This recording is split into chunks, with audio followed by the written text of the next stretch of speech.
Call to order, and we'll have a pledge of allegiance by Cal Palguda. I pledge allegiance to the flag of the United States of America and to the republic for which it stands, one nation under God, indivisible, with liberty and justice for all. This is the scheduled meeting for CYMPO, and we are going to go ahead and have roll call. Desi? Chairman Brown, Here. Vice Chair Hughes, Secretary Treasurer Good, Present. Member Armstrong, absent, Member Palguda. Here. You have a quorum. All right. Title IV Policy and Meeting Procedures. Desi? CYMPO complies with Title VI of the Civil Rights Act of 1964 and related non-discrimination statutes and regulations in all programs and activities. Members of the public may review the CYMPO Title VI plan and submit a self-identification survey by accessing the CYMPO website. Okay, and moving on to number 5, if there's no questions, call to the public. This item is to provide an opportunity for presentation and comments by the public on any relevant issue within CYMPO's jurisdiction, not on the agenda. Please complete a request or public input card and submit it to the staff prior to the beginning of the meeting. When recognized, use the podium, microphone, state your names, and time may be limited at the discretion of the chair. Executive members shall not discuss or take action on matters raised during the call to the public. The board may direct staff to study the matter or direct that matter be rescheduled for consideration at a later date. Do we have anybody here? Call to the public? Second call? Doesn't appear we have any. Moving on. Okay, number 6, consideration possible action to approve the March 27th, 2024 regular meeting minutes of the executive board. And I've moved to accept the minute. Seconded by Mayor Hughes. All in favor? Aye. Aye. Aye. Unanimous. Executive Director's update. Mr. Chairman, members of the board, just a couple of brief announcements. You all received an email communication from me a few weeks ago that unfortunately Gary Knight passed away. He was a CYMPO executive board member for the last 6 years. He was a UMA council member for the last 12 years.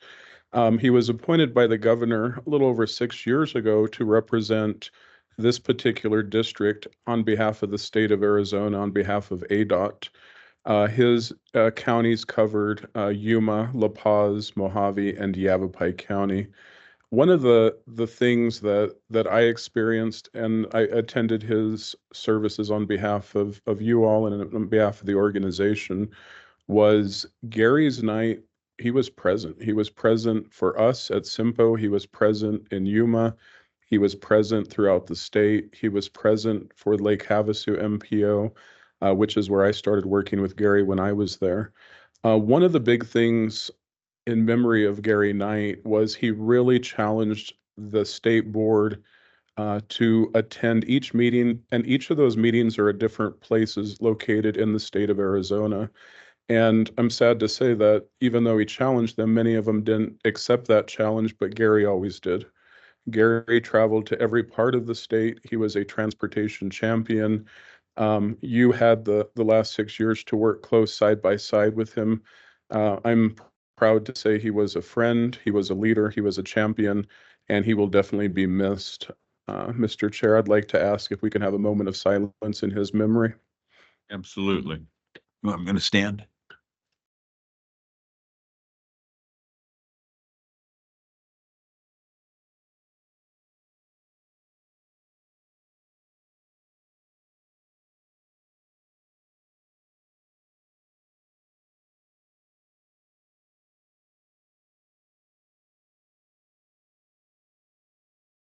Thank you.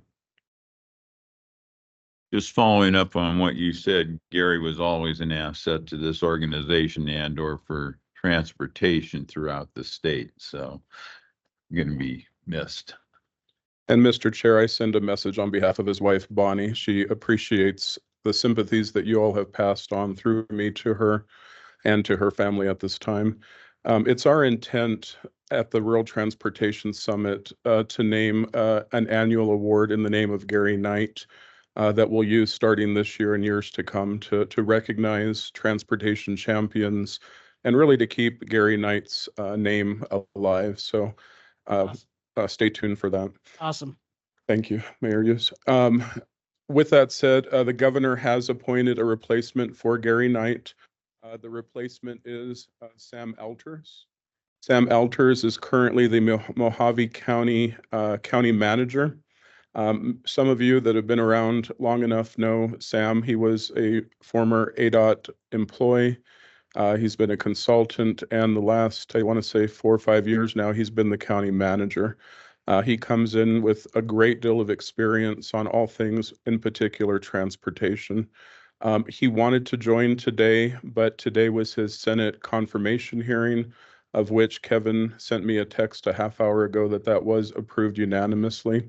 So Mr. Elters will join you for your next executive board meeting in person in June, and he is stationed out of Kingman, so I would expect him to attend in the future virtually, but we want to welcome Sam, and you'll see him here next month in person. And then my final update to you as a board is we're well underway of our planning for the Rural Transportation Summit. It's a huge opportunity and undertaking for the CYMPO staff, but we're very proud to do it on behalf of you and our region. If you remember last year when most of you attended in Yuma, they had about 280 folks attend. Our goal is around 400 because we're located more in the center part of the state, and we think we're a great place to come to. So we're developing a very strong, engaging program. A couple highlights that I want to bring to your attention, and we'll be issuing a program very soon on the website. Registration is open, and we're starting to get registrations come in. On Wednesday, October the 16th is what I want to focus on, and Thursday, October the 17th. On Wednesday morning, there will be a golf tournament that we'll be inviting people to.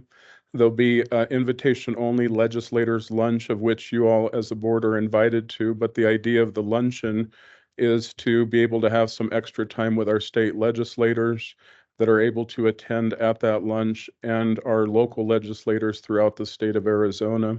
The program will kick off in the afternoon like it did in Yuma last year, and then we're going to have our welcome reception downtown on historic Whiskey Row at Matt's Saloon, so we're looking forward to that celebration.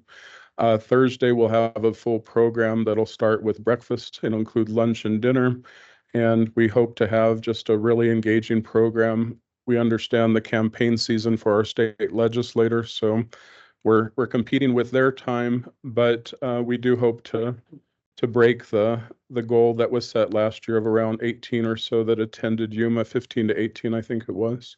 So we're working hard to get them here. Hopefully we'll have a firm commitment by our own delegation. I've talked to some of them and still working on their schedules.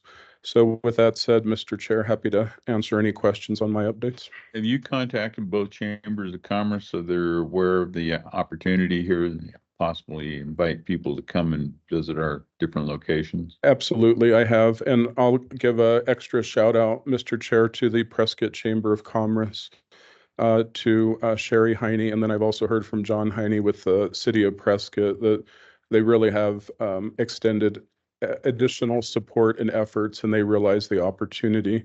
So very supportive. And I should also send out a quick plug.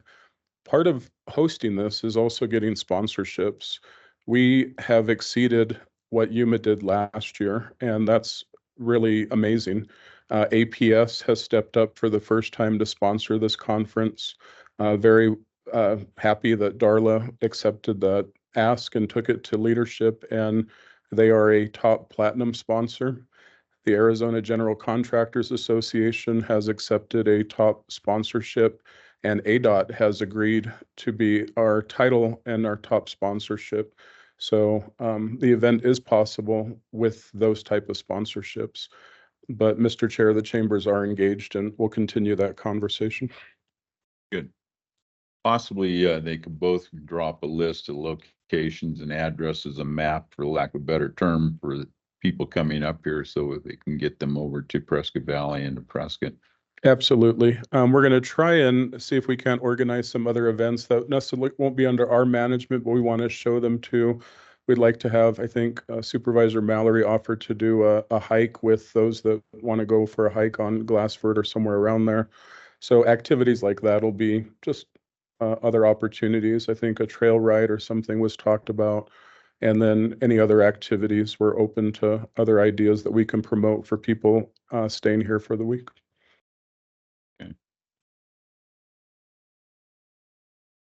Any? Okay, moving on to RTAC, Advocacy Council on the report. Is he on Thank the you, air? Thank you, Mr. Chairman. Welcome, everybody. Just a little to add on to Vinny's comments about the State Transportation Board. I think one of the frustrations with the large rural districts and the fact that it's 6-year terms is that you don't get direct representation on the board for a very long period of time. It's your district is comprised of 4 counties.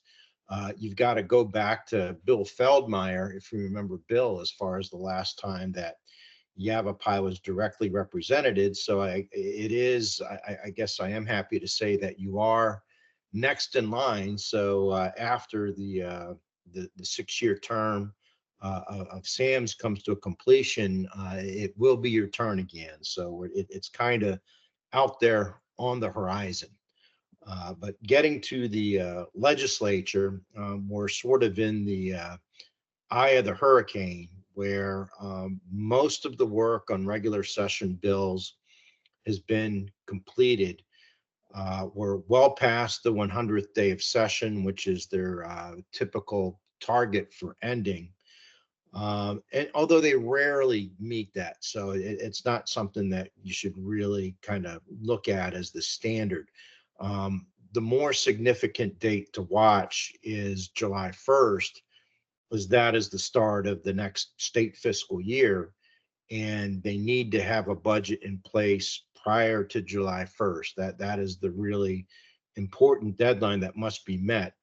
And historically, they usually finish their business and have that budget enacted well prior to the first. We went right down to the wire last year, so that was a little bit of an exception. And there's a good chance that could happen again this year. It's very unpredictable. It's a very non-transparent process. Basically, legislative leadership meets with the governor, and when they feel they've come to an agreement that is close enough, or where they feel confident enough that they can get the votes to pass it through the legislature, they introduce those bills, try to get them through in like a 3 to 4 day window, and then wrap up the remaining business with the other outstanding regular session bills. And so that's essentially where we are, is waiting for that agreement between leadership and the governor.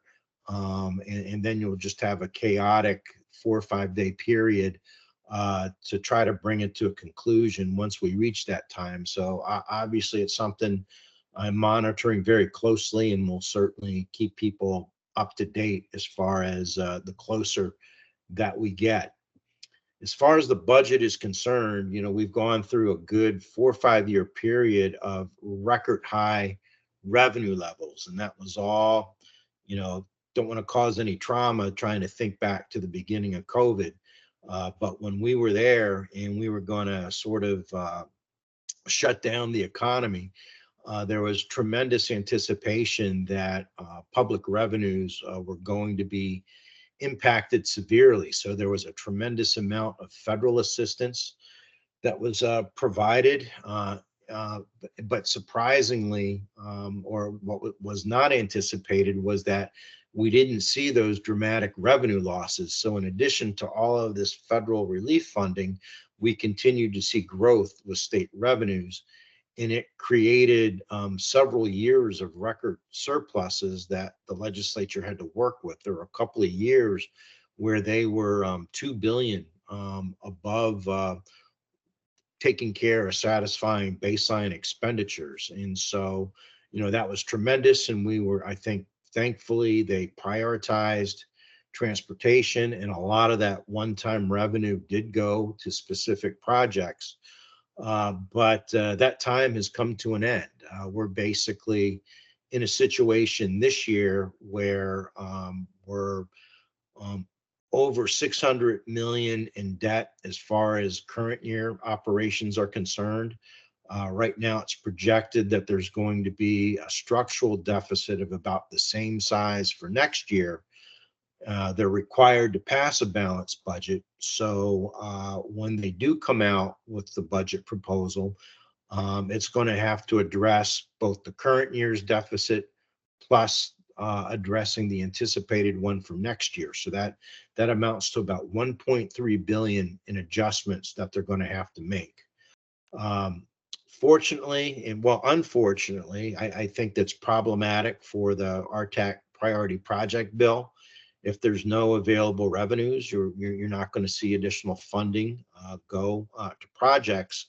But I do think that the effort and the visibility that we've provided to the high levels of underinvestment and the impacts from all of these unfunded priorities, I think it has kind of hit the mark down there.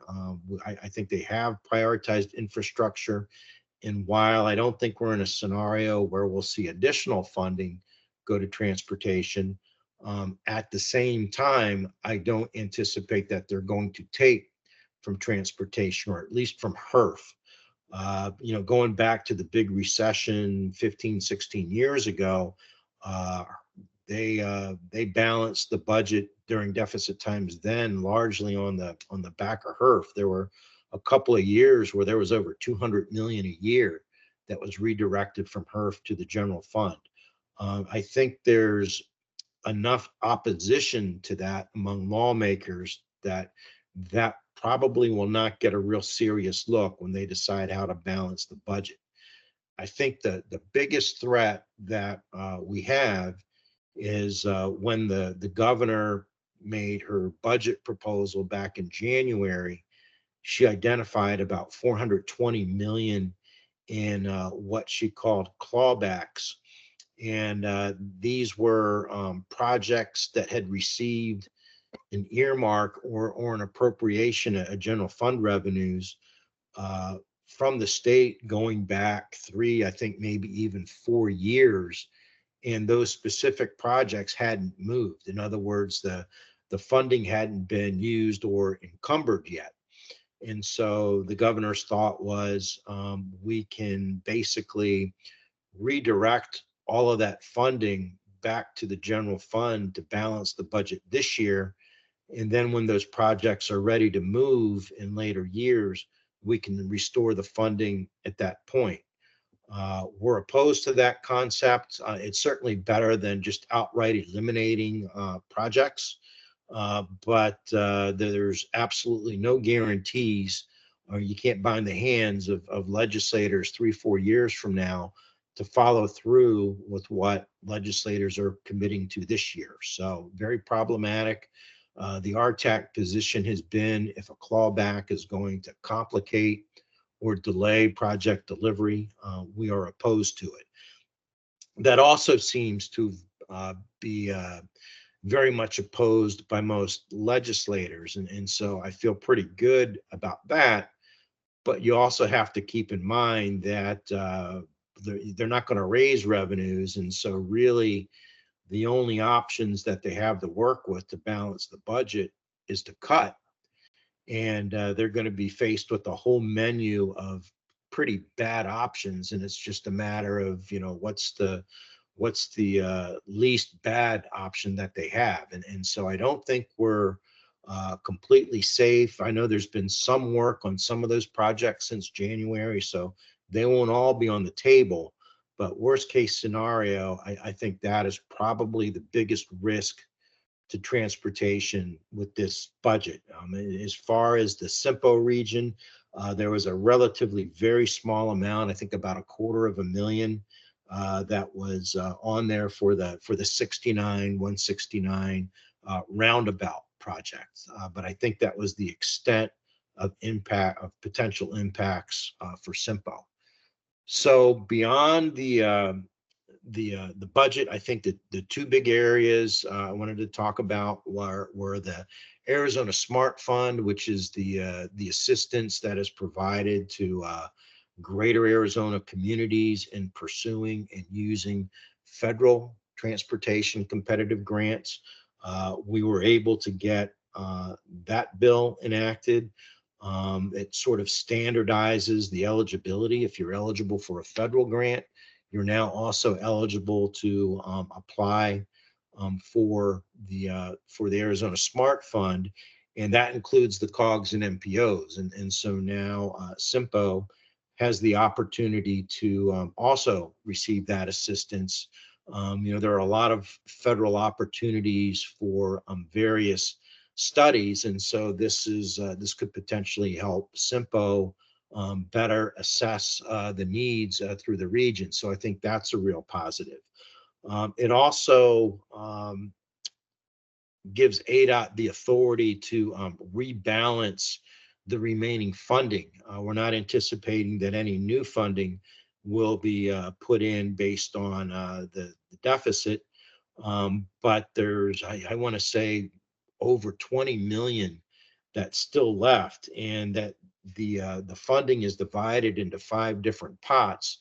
And over the last couple of years, some have been way oversubscribed, some have been way under. And so I think the need to balance that so that the funding is used. We don't want to have outstanding balances laying around there indefinitely. That'd be a great target for legislators in a deficit year. Particularly when we know that there's a lot of demand for that funding, maybe from some of the categories that are oversubscribed. In particular, rural cities and towns with a population of over 10,000. That is where the most demand has been. I think there's only a balance of about 140,000 left in that pot for those larger communities to pursue.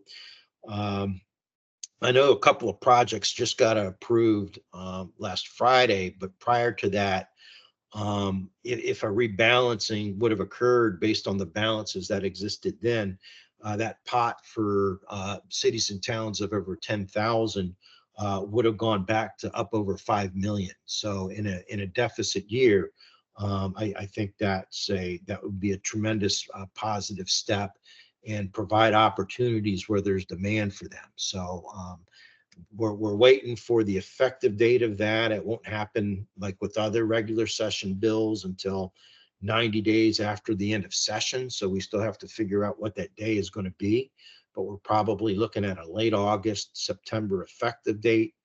And then the first time that ADOT would be authorized to rebalance the funding would be in January. And then the last issue that I wanted to touch on, I think the big outstanding transportation issue that remains is that we still need ADOT continuation legislation. It's part of the checks and balances in the state between the legislature and the executive, is that every state agency needs to periodically go through a sunset review, and an audit is performed. A legislative hearing occurs where the findings of the audit are discussed. Also gives legislators the opportunity to ask broader questions about that agency's operations. And then that culminates with the legislature passing legislation to extend that agency going forward. And that has hit a big snag. There's a lot of conflict or disagreement about how particularly you provide that continuation. Our position has been that we want it to be long-term. 8 years is the current length, and we'd like to see that repeated. But we also want it to be a clean continuation. In other words, not putting a lot of prohibitions or restrictions on ADOT operations. And that's where there's been a snag, and where there have been a handful of senators who want to put those types of restrictions on ADOT. And looking at them specifically, they seem to be more oriented or directed at opposition to some of the federal transportation laws and regulatory laws like NEPA and the Clean Air Act. And, I think some of those issues with those laws are very valid. And I think most transportation practitioners in this state could come up with a whole list of ways that you could better reform those federal laws. But underlying all of that is the fact that our state highway program is dominated by federal dollars. And if you want to continue to fully use the federal dollars that are available to us, you got to comply with those federal laws that are attached to it. And so until that outlook or scenario changes, I don't think we want to complicate the ability of ADOT to continue to fully utilize all of the federal funding that is available to us. And so for that reason, we support a long-term clean continuation. I think everybody at the Capitol realizes that we can't have ADOT go away. That's just, the thought of that is absurd. But here we are, just, a little over a month away from that deadline, and we don't have that continuation legislation yet. So that is something that will continue to put some pressure on lawmakers and the governor to resolve. I do think that the majority of them do support the longer term clean continuation, but we need to see it through before we get to July 1st. And so I think those are the big issues. If anybody has any questions. Any questions from the board? I don't see any. One question from me though would be, is what's the amount of shortfall we have for ADOT here in this state on projects that are not being kept up with? The ADOT just updated their long-range transportation plan, which covers, I believe it's a 25-year period. And over that time, the shortfall, I want to say, it's an astronomical number. I believe it's 180 billion over the next 25 years. Prior to this update, I know that the number came out to 1.2 billion a year in underinvestment, and that went up dramatically with this new long-range plan. So the ability to maintain the current network, in addition to expansions, is we're not even remotely close to being able to satisfy it. Well, do you think ADOT's going to continue to be funded at least for their safety projects? Most of the funding in that goes to the construction program is federal. And so as long as they aren't too impeded by barriers so that they can comply with the federal law and continue to use, like, for instance, the HSIP federal funding, which is oriented towards safety projects, I think that's sort of based on the status quo with revenues, that's kind of the best case scenario, is that the existing federal funding will continue to be utilized unless we get some barriers attached with this next continuation. Okay. No more questions? No. Doesn't appear so. Thank you. Thank you. Okay, number 9, we're going to review and discuss possible action to approve the submission of the CYMPO planning boundary expansion to Federal Highway Administration and ADOT for approval. I believe you all have a copy of the map that Benny has provided. Michael, you want to go ahead and tell us about that? Yeah, Chairman Brown, what you have in front of you in your packet is an approved CYMPO boundary map, a CYMPO funding impacts report, and an ECOG letter of agreement.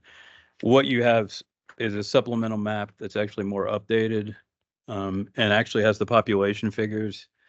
We want to thank Brian Bond for putting this together. This gives the real population number of the 2020 population for the new CYMPO boundaries.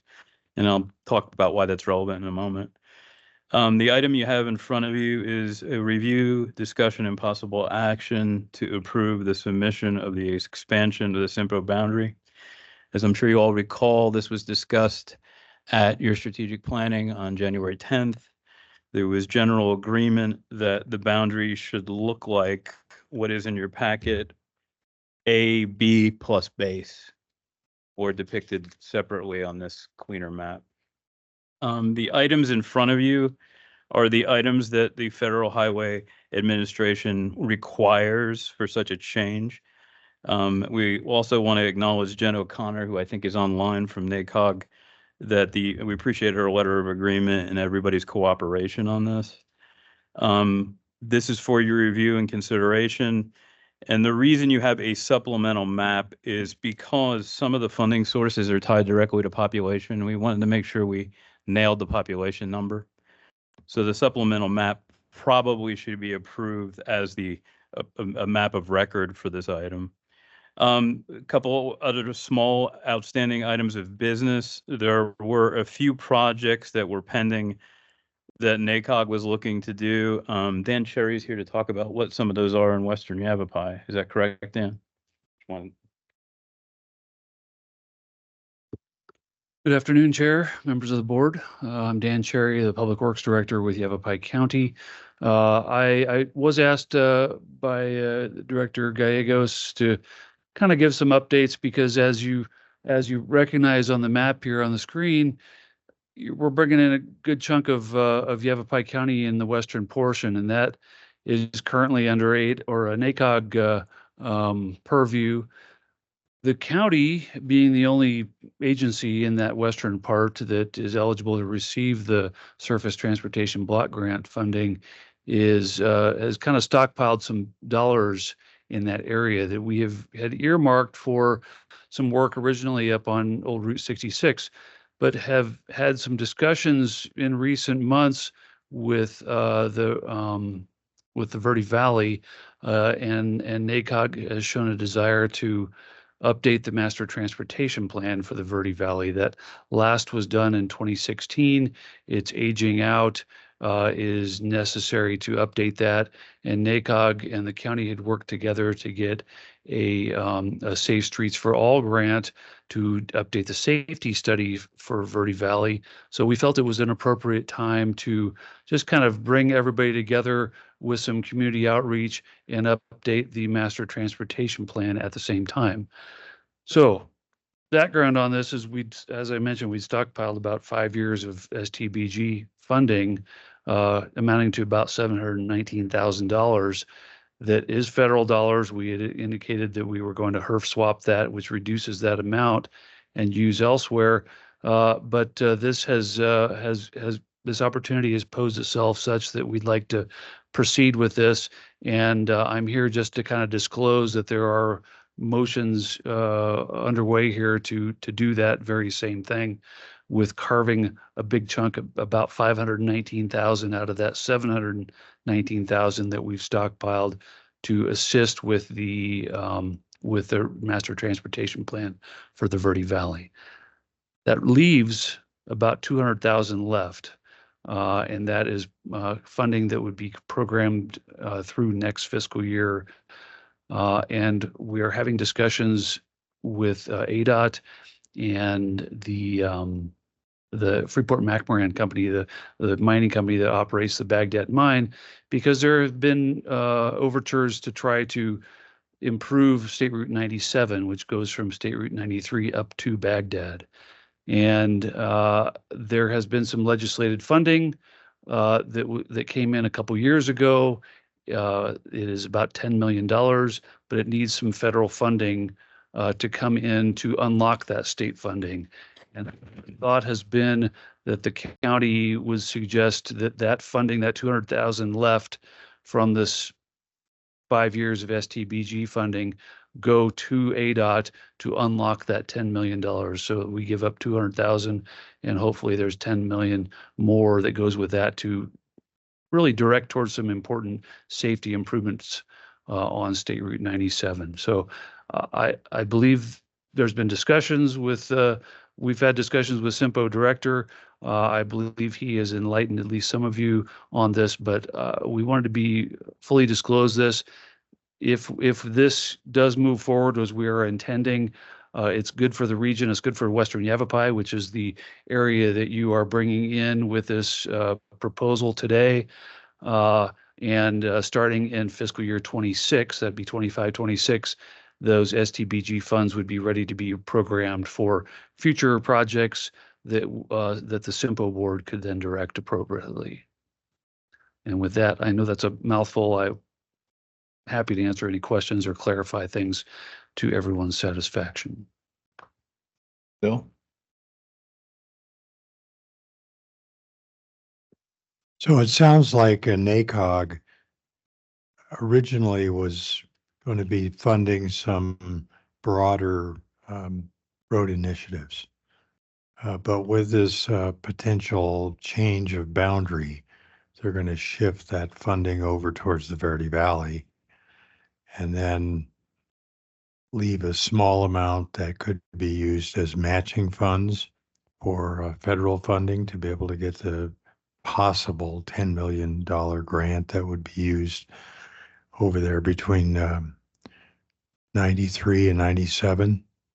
On 97, On 97, between 93 and connecting to 93, right? Well, it's an interesting scenario. Sounds like there might be some unintended downside consequences to that. Can you possibly certainly. describe those? Certainly. So the discussions that have occurred so far have not been, fully fleshed out. We do have a meeting. The county has a meeting with ADOT and Freeport-McMoRan next Tuesday to talk more about this. There at one time there had been some funding that Freeport-McMoRan had pledged to also go with these dollars that came from the state.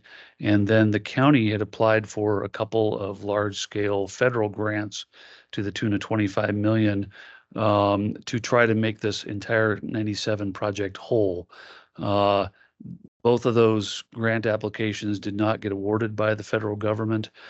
So we're left with just this 10 million remaining that's in search of some federal funding to kind of unlock it, if you will.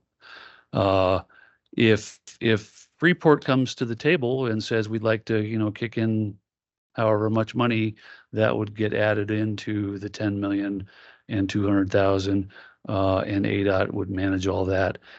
And it's my understanding if this funding goes directly to ADOT, there's no need for a local match by the county or anything like that. It's really just federal dollars that would funnel into the state coffers to be directed specifically to that roadway. So who's going to be building this additional road? Is it going to be the county? ADOT would do that. ADOT would do that. Of course, they move with lightning speed when that happens, right? Andy? He's chuckling. Andy's chuckling. I'm going to guess that Andy can't speak to this matter quite. Considering the vastly increased volume and value of copper, I would think that Freeport-McMoRan should be able to pitch in on this. They're going to be the primary beneficiary by all means. So have we heard from them? Have there been discussions about that? There have been discussions and we have a follow-up meeting on Tuesday. And it wouldn't surprise me if there are additional follow-up meetings following that. There hasn't been any hard numbers spoken of, though. Am I correct? When we had applied for these federal grants, one was a build grant and the other was a rural grant. At that time, Freeport McMoran had proposed somewhere between 25 and $30 million of their own funding to go towards this project, which is the total project for fixing all of 97 and making it safer was around $60 million. So about half. Well, I certainly like that scenario better. Thanks, Dan. See what they say next week. Is that right? It's a preliminary discussion that will include ADOT and the county and Freeport.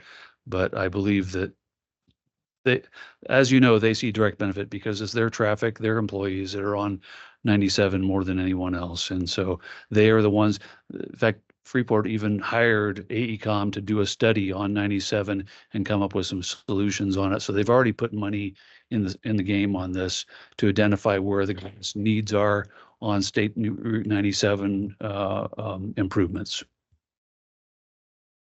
Any questions, Cal? No, sir. Okay. Benny, anything you want to add to that? Yes, sir. Just to wrap this up before you call for your action item, I just want to be clear on Michael and Dan's presentation. Thank you, Dan. Thank you, Michael. Why this is critical to you is as this boundary expands, you will have authority over those dollars that were previously NACOG in Western Yavapai County. So that's why this is critical to the conversation. To Dan's point, these things are already in motion. Unless I hear otherwise for you, I want to try and find a way to honor those things that are set in motion and be able to work with Supervisor Brown and staff and Yavapai County, at least for this next year. After that year is done, then I'll bring other projects to you as a board as to how we might do it. But this first year is a little bit unique, which is only a few months away. So I just want to be clear with that, sir. And at this point, happy to answer any questions or comments. Yeah, let me ask one more question to Dan. How do you feel about the change in the boundary? Do you think this is worthwhile for CYMPO going forward? Or? I do. I think it's of value both for CYMPO as well as NACOG. It doesn't create, as we've discussed before, an island away from the rest of NACOG. So I believe they're in support of it. It does funnel a little more money in. The annual contribution for STBG that would go to this Western Yavapai portion is about $143,000 every year. That would be useful from a planning standpoint, either on ADOT highways or whatnot in that western part. So I see there being benefit, and this board would then have some control over that. Mayor Hughes? I'd just like to make the motion. Make a motion to approve the submission of CYMPO planning boundary expansion to the Federal Highway Administration and ADOT as presented. I'll second the motion. All in favor? Go ahead, Michael. John, you might want to allude to this supplemental map. And then also including the supplemental map. All in favor? Aye. Sounds unanimous. So, would we make sure that this gets out and gets distributed to the appropriate press so they're aware of what's taking place? Yes, sir. I see some of the Boundaries. press here, but we'll get it out to additional press. So yes, sir. Thank you. There you go. Thank you. Okay.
a center line and edge line rumble strip project.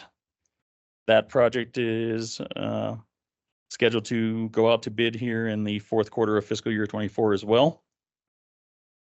89A Fane Road from Robert Road to Lynx Creek Bridge, AC spot repair and microsurface. We're anticipating bid advertised here also in the fourth quarter of fiscal year 24. 89 and 89A, the TI on-ramp modifications. That project, they're working on the stage 4 design, the 95% design. And then basically, hopefully completing that design here in the fourth quarter. And then Vinny will be waiting for some funding information on that one before we can go to construction on that. Well designed. We'll have the design and it'll be on the on the shelf ready to go.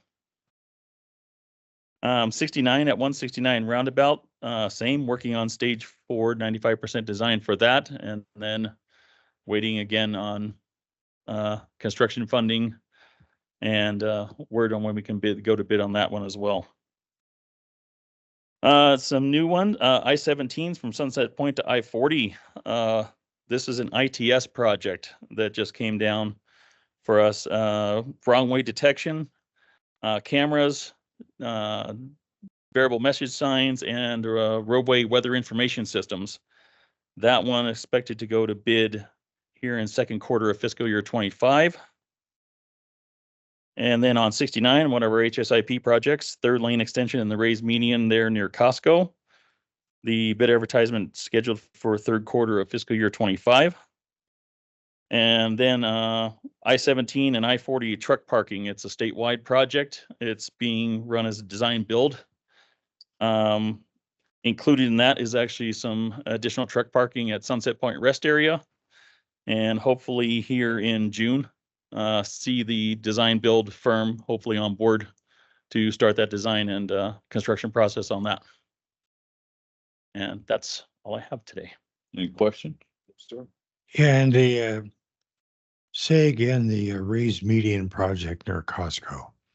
It was an HSIP application that went in to extend that third lane that drops kind of right there in front of Costco. So it extends that third lane past Costco, another, I believe it was 800 feet or so. And then for to help out with the left turn and people using the median where they shouldn't be using it in that area, to put raised medians in there. So it'll be an acceleration lane going east, right? It's not an acceleration lane. It's actually the third lane drop. And that's, so a lot of people, that becomes a lot of confusion out there for people that think that that third lane is an acceleration lane and are very surprised when someone comes up to the, up behind them very quickly through that area right there. So what will they do with that lane? What's the design? it'll be basically to extend that third lane further to the south or Another to the 100 east. feet or 100, About 800 feet. 800. 800 feet. Okay, Yes. that would be good. So will that go all the way to where the La Quinta To the- No, hotel is? no, it stops actually well before La Quinta and the right turn there at Old Black Canyon Highway. And when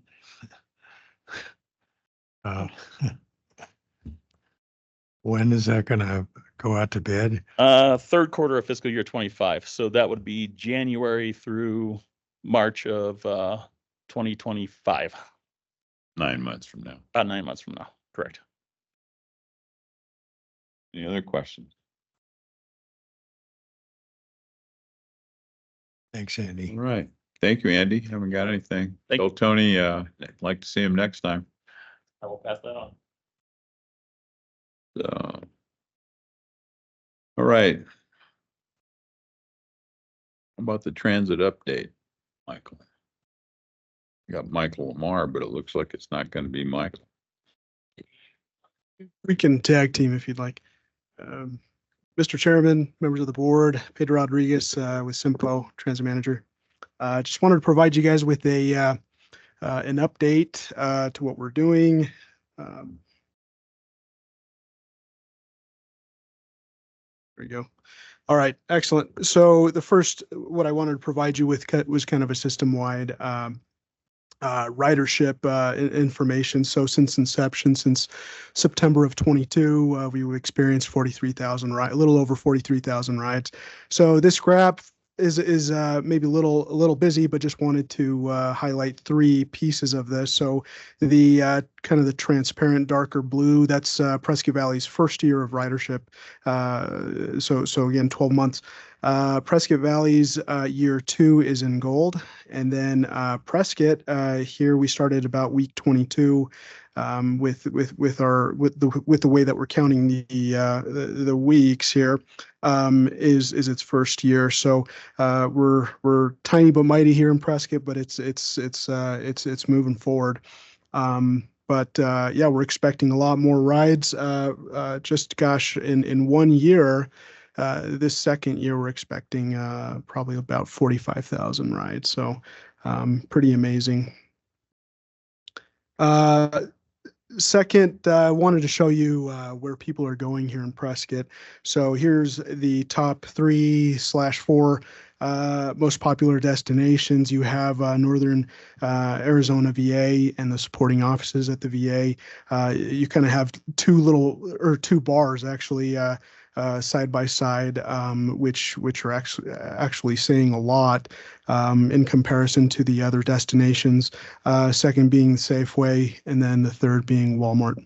1,200 rides since March of 24, March of this year. And then this is Pedro, which Walmart? Walmart on Gail Gardner. Yeah, sorry about that. And Safeway, And the Safeway on Copper Basin. Copper Basin. Prescott Valley's popular destinations. The top 3 are Walmart, Safeway Plaza, and Fry's. So we have a lot of retail, a lot of shopping, which I'll share in a little bit, a lot of shopping and a lot of employees working at these various employments. So here in the last quarter, we've experienced 9,700 riders. So January through end of March of this year. And then this one is our trip purposes, which is not only good to understand what people are using the system for, but with public transit, it's you have to understand that you are either spending dollars or you are earning dollars with it. That is the biggest, I guess, a phrase we're trying to coin internally. But here you have, high employment, 36%. The next is shopping at 21%. Other, that could be banking, that could be a variety of personal needs, medical and education, and then recreation at the end. And then lastly here, just wanted to provide you with a kind of a dashboard.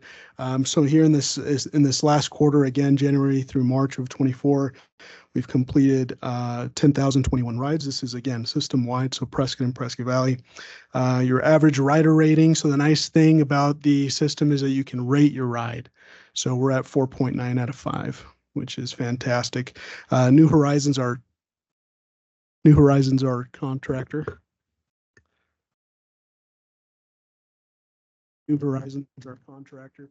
Lost our mic. So New Horizons, they're our contractor, and they've provided excellent service for us. I think the number one commendation is great driver and awesome staff. So their customer service level is through the roof. I can't commend them enough. Second, you have, this is just more of operational information. So the estimated time of arrival. It looks like it's up, yeah. All right, Mr. Chair, you're on. Okay, this is the CYMPO board. Again, we're back in session now after coming out of executive session. And at this point, I'm going to make a recommended action, a motion to give Vinny Gallegos, CMYPO Executive Director, and our attorney the right to negotiate a lease agreement with Crimpantha. I think I'm spelling that CRYPTANTHA LLC for premises located at 202 North Cortez Street in Prescott, Arizona, in an amount not to exceed the financial terms as outlined by the commercial lease agreement so far. So, do I have a second? Second. second by Mr. Hughes. All in favor? Aye. Aye. I oppose. 3, 4, 1 opposed. Okay. And you'll be back to us, and this is not a condition of the motion, but just as a note, we will be back in session in regards to this, hopefully sometime the end of June. So if anyone has any comments or wants to make any statements or wants to have any opinion in regards to this matter, they needed to get one of the board members as soon as they possibly can, before the 26th of June. Thank you. Thank you, Chair. Thank you, Board. We're adjourned.